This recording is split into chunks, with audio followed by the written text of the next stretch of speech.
ဂျပန်မှာလုံခြုံနေဆိုပေမဲ့ဒီအချက်တွေကိုမသိရင်အန္တရာယ်ရှိနိုင်ပါတယ်အားလုံးပဲမင်္ဂလာပါခင်ဗျာညီဘလော့ကနေပြန်လည်ကြိုဆိုလိုက်ပါတယ်ဂျပန်နိုင်ငံဆိုတာကမ္ဘာပေါ်မှာအလုံခြုံဆုံးနိုင်ငံတွေကတခုဆိုတာမှတ်ပေမဲ့ကို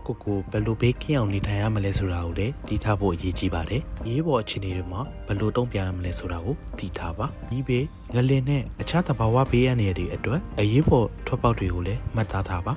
emergency call တွေဖြစ်တဲ့ Hyakuju ဘန် Hyakuju ဘန်တို့ကိုလည်းလူအပ်ရင်ချက်ချင်းဆက်သွယ်နိုင်အောင်အသင့်ပြင်ထားပါလူစီကားတဲ့နေရာတွေမှာလည်းကိုယ့်ရဲ့အိတ်နဲ့အဖိုးတန်ပစ္စည်းတွေကိုလည်းအထူးဂရုစိုက်ပါလမ်းစီကမ်းတွေကိုလည်းအမြဲလိုက်တာပါလမ်းကူးတဲ့အခါ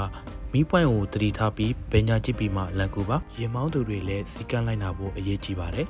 ဂျပန်နိုင်ငံရဲ့ဥပဒေနဲ့စီကမ်းတွေကိုလေးစားလိုက်နာပြီးခုအရေးပေါ်ကြုံတွေ့လာခဲ့ရင်ရဲစခန်းဒါမှမဟုတ်သက်ဆိုင်ရာအာဏာပိုင်တွေကိုမေးမြန်းစုံစမ်းပါဒီအချက်လေးတွေကိုလိုက်နာခြင်းအပြင်ဂျပန်နိုင်ငံမှာဘေးကင်းလုံခြုံစွာနေထိုင်နိုင်ကြပါစေဒီလိုဗဟုသုတရရှိမဲ့ဗီဒီယိုတွေကိုအမြဲတင်ဆက်ပေးနေမှာဖြစ်တဲ့အတွက်ကျွန်တော်ရဲ့ page လေးကို like and follow လုပ်ပေးကြပါဦးနော်